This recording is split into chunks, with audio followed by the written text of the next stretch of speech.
Real Madrid, already heavily linked with Kylian Mbappe, could now, according to your column, David, be about to make a move for Erling Haaland as well. Yeah, their interest, Mark, in Erling Haaland is not new, and it's a move I'm sure would appeal to him. It would appeal to most people. So they're very much in the frame, and they haven't spent tons of money in the transfer market recently. So the consensus is that they can afford the pretty eye-watering numbers that will come with this deal. 75 million euros release clause, not too bad, but then comes salary and agent's commission. And therefore, as we report in the column, it's coming down to, according to sources we speak to, Real Madrid or Manchester City. Of course, there have been conversations with other clubs as well, the likes of Bayern Munich, speaking with Haaland's camp, Barcelona. I'm not sure PSG too. They could obviously afford it, but I don't think Haaland would be too keen on going to Liga. And so, yeah, it's emerging as a two-horse race. Manchester City are ready to go with it now. They want to do this deal. He's their prime target, which we've reported since the start of January. So they are all in, so to speak.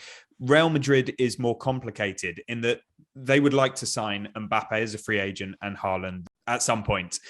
Their preference right now is to bring in Mbappe immediately and then Haaland in 2023. So in 12 months' time, a year before the end of his contract at Dortmund, and stagger it.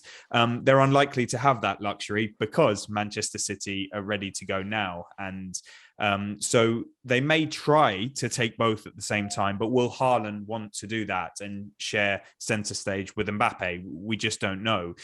What I am told is that the interested clubs are expecting to find out Erling Haaland's decision in the next few weeks. So we're very close to finally putting one of the longest running transfer sagas to bed and having his intentions clear.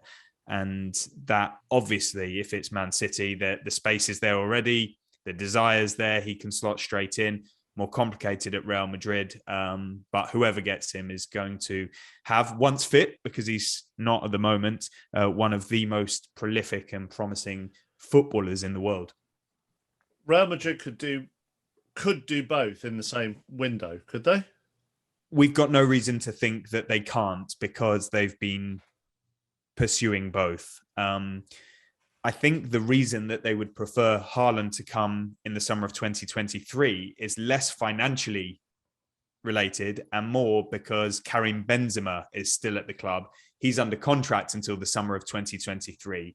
So perhaps if they're not going to renew with him, then Haaland would be the natural replacement for him in 12 months' time. Mbappe would come now and stagger it like that. You've got other attackers like Vinicius, etc., congesting that part of the pitch. But if City and or others are ready to go now, which they are, then Real Madrid either have to escalate their plans and try and do the deal for both, which, yeah, as I said, we've got no reason to think they can't, or they're going to have to pull out. And talking of pulling out, I don't think City want to go much beyond the timeline that's been indicated by Haaland's camp, which is a decision in the next few weeks. If it does, I'm led to believe City will turn their attentions elsewhere. And they do have alternative options, but of course there are very few at the level of someone like Erling Haaland. Can't wait for another Harry Kane summer. On Mbappe, it's obviously Madrid have played PSG in the last couple of weeks and really got, it was a 1-0 battering in the first leg, and Mbappe scored very late on.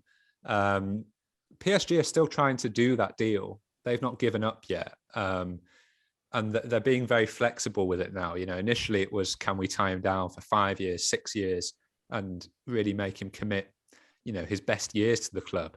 They're being a bit more pragmatic now. They're saying to Mbappe, look at where PSG are at the moment. We've still got Neymar here. We've got Messi for at least one more year after this season.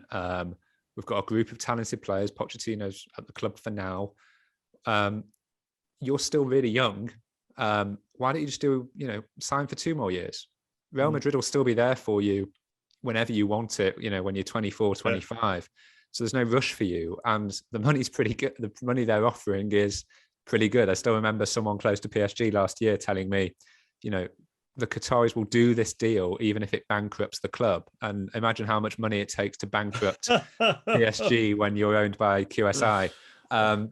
So I don't think they've given up. I also am very cautious of that guidance when you think PSG can't really be seen to be giving up before they've played Real Madrid again, right? Like they can't be giving up on that. Equally, I don't think it's cut and dry. And I wonder if Madrid, to a certain extent, are hedging slightly on Mbappe by also going for Haaland. Now, they could be in this situation where they end up with both of them. And as David says, I don't think it's impossible they do both of them, because if you just study Madrid's business over the last 18 months, 2 years, okay, it's been massively impacted by COVID, by stadium regenerations as well. But they've really tightened up their wage bill, letting players like Rafa Varane, Martin Odegaard, Sergio Reguilon, Sergio Ramos. There's players I've definitely forgotten to mention there as well. They've obviously Bale's contract will end this summer. Bale's contract will end. Obviously, Ronaldo left a couple of years ago as well. They've been really sort of measured. And even last summer, when they let Ramos and Varane go, and all they did was David Alaba from Bayern Munich on a free transfer. Obviously, the wages were substantial in that, but they also sold they let Hakimi go a couple of years ago as well. I remember when I was talking to people close to Ancelotti in Madrid, they were saying, yeah, look, we're getting rid of all of those because it's Operation Mbappe. We need to pay for Mbappe. There has never been any doubt in Madrid whatsoever that Mbappe will end up at the club. But they were very confident they'd do that deal last summer. And that now they're very confident they'll do it this summer. And now it's getting closer and closer. And imagine if they don't. I mean, it'd be really embarrassing, really, really embarrassing for Real Madrid, given the confidence that they've had throughout the process. My gut instinct is that deal still happens, but it's not as cut and dry, I think, as some people in Madrid would like us to believe it is. Yeah, I think it's really delicate. And we've seen how far Madrid are prepared to go, judging by the reported figures that they offered for Mbappe with just a short amount of time left on his contract, when they could have just reached a pre-contract agreement with him.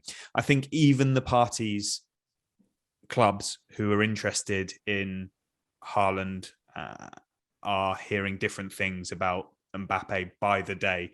One day it's that he'll be staying on the contract offer that Adam mentions. The next day, no, Real Madrid are absolutely convinced that they're getting him. Of course, there could be a loser in this in Manchester City. If indeed Mbappe does stay and Haaland goes to Real Madrid, then City have to take their focus away from a player that they've been pursuing as their primary target for a number of months now and look elsewhere. But the other thing, David, is Barcelona were reported last week to have held a meeting as well. Yeah, with Haaland in Germany, which I've also had sort of separately sourced as being correct. And they are telling agents, not of Haaland, but other agents, that they believe they have a chance. Now, whether that's bravado or anything like that, I don't really know.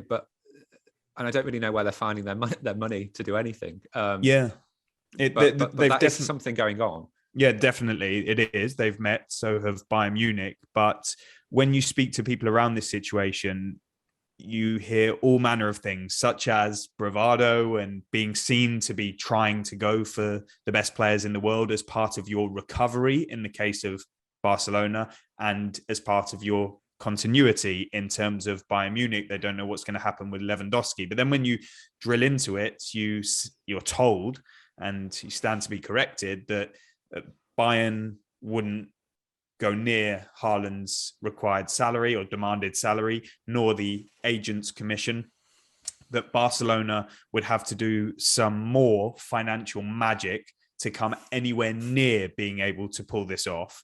And all the while, you've got Manchester City ready with all the finances, with the space in their squad, no complications to doing it right now. And Real Madrid potentially as well, depending on that Mbappe outcome. And there have been reports that he's always desired, Haaland, a move to Real Madrid. So there's another thing in this that he'll be considering is the career trajectory. So, somewhere like a Bayern would have appealed perhaps because you may have done a couple more years in the Bundesliga. I don't think Bayern would be so happy about that, and then move to an England or Spain. If you go to a Real Madrid, you may be the next Benzema, which is going to be taking your whole career at the Bernabeu by the looks of it. If you go to City, you could probably do a few years and still move to Real Madrid. Barcelona, a bit of a toss-up. PSG, it doesn't seem that he wants to go to Liga despite their ability to finance it. So there are so many factors. I'm just nostalgic for the days where Ole Gunnar Solskjaer's relationship with Haaland was going to be persuading him to Old Trafford in the Europa League. That is not going to be happening. Erling Haaland, to my knowledge, is not going to Manchester United.